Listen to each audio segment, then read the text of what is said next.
నమస్తే అండి. నేను అపరాజిత 19. మీరు చూస్తున్నది మహానవమి దిబ్బ. దీనిని విజయనగర సామ్రాజ్య చక్రవర్తులు దసరా ఉత్సవాలు చూడటానికి ఉపయోగించేవారు. ఇప్పుడు మన పెరేడ్ గ్రౌండ్స్ లాగా. దసరా 9 రోజులు ఇక్కడ ఎన్నో సాంస్కృతిక ప్రదర్శనలు జరిగేవి. వాటిని చూడటానికి రాజులు, సామంతరాజులు దేశ విదేశాల నుంచి వచ్చేవారట. వాళ్ళు కూర్చుని చూడటానికి చాలా పెద్ద వేదిక నిర్మించారు. వేదిక ఎక్కటానికి మెట్లు అమర్చారు. చక్రవర్తి గారు చూడటానికి పైభాగంలో ఏర్పాట్లు చేసినారు. ఆయన అక్కడికి వెళ్ళటానికి ప్రత్యేక రాజమార్గము నిర్మించారు.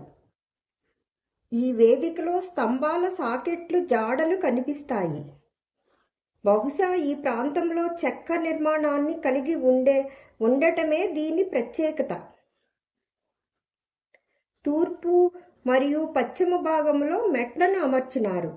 వేదిక గ్రానైట్తో పాటు శిస్తురాళ్లతో నిర్మించబడినది.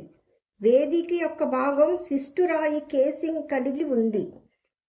ఈ నిర్మాణము జంతువులు, రాచరిక చిత్తరువులు, విదేశీ యాత్రికులు వేటాడటం వంటి చిత్తరువులతో కూడుకున్నది. 4 వైపులా ఉంటాయి. వన్యప్రాణులు, వ్యాయామ విద్య, ఇంకా చాలా రకాల దృశ్యాలు మనకు కనిపిస్తాయి. ఈ శిల్పాలన్నీ విజయనగర సామ్రాజ్యం యొక్క రాజధాని హంపి నగరము మరియు సామ్రాజ్యం యొక్క రోజువారీ జీవితాన్ని వర్ణించాయి. ఈ మహానవమి దిబ్బ చాలా సెక్యూరిటీగా నిర్మించారు. చుట్టూ పెద్ద పెద్ద బండరాళ్ల మధ్య నుంచి మార్గము ఉంటుంది. దీనికి అతిపెద్ద తలుపులు వేసేవారట. వాటిని ఏనుగులు మాత్రమే వేయగలిగేవట.